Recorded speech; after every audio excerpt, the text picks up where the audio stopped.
हाय. आज मी ट्रॅव्हल करून माझ्या बहिणीकडे निघाले. घरात एंट्री केली, खूप सुगंध सुटला होता.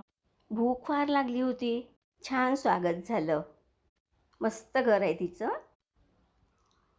आता ही माझी बहीण लहान आहे माझ्यापेक्षा आणि साबुदाणा खिचडी, मस्त ब्रेकफास्ट केला. आवळ्याचं सरबत घेतलं. माझी रेसिपी बघून तिलासुद्धा गाजरचे रसमलाई बनवायची होती. ती बनवली. भगरचा भात बनवून घेतला. थालीपीठचं भिजवलं, बटाटा, भगर, नंतर भाजणीचं पीठ घातलं, शेंगाडा पीठ घातलं, मस्तपैकी हिरवी मिरची, कोथिंबीर सगळं घातलं आणि मस्त छोटे-छोटे थालीपीठ लावले. छोटे-मोठे 2 प्रकारात केले. त्याच्या जोडीला दह्याची छान दाणे घालून चटणी केली, ताक बनवलं.